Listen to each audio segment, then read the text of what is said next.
Welcome to the Bear Pit TV, sponsored by the football app OneFootball. So deadline day has been and gone, and in the end there were two signings brought in by Stoke. We had Bat from Wolves in the centre-back position, and then VOKES from Burnley as a striker, costing $7 million plus Peter Crouch. I am happy with these two signings. I was expecting more, but I can't argue with the two we've brought in, especially VOKES, as it is exactly what I thought we needed.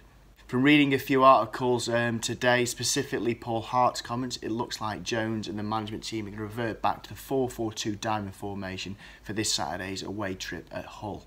So with that in mind, here are the players that I would play to fit this diamond formation. In net will be Jack Butland. Right back will be Bauer. Centre back, I would go with Bat. I think it's worth chucking him straight in. We've got a lot to learn now. I mean, playoffs is probably out of our grasp, so I think it's time to experiment a little bit.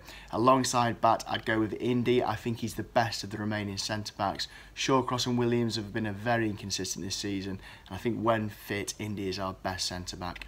Left back is a very tricky one. Peters has obviously gone out on loan now, so we've no longer got the delights of Eric. That leaves us with Timon, Clucas or McLean. Timon had a poor game, in my opinion, against Preston the other week.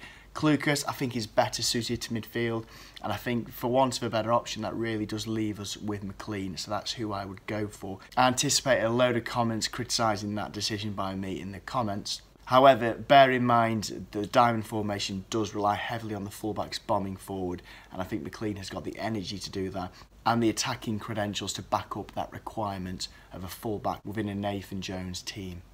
Moving further forward into midfield, I would have gone with Charlie Adams just sitting in front of the defence. However, I take it that he's going to be out for a month. So with that in mind, if he's fit, I would bring Woods in. I think he can certainly do a job there.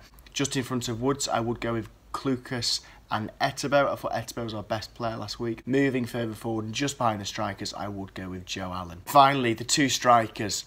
I would definitely chuck VOKES straight in there, and I would play him alongside Afobe. Admittedly, Afobe's had a very poor season. He's come in for a lot of criticism, myself included. But if I'm going to be kind to Afobe, I think he's been asked to play a game that doesn't suit his style all season. He's been crying out for a strike partner that can hold the ball up and feed him in where necessary. And I think that's exactly what VOKES can do. I do have a little bit of hope that these two can create a really decent partnership together. Time will tell, but fingers crossed.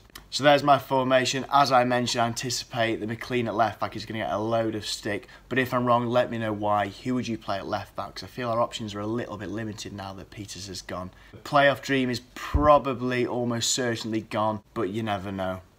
Weirder things have happened in football, but not many.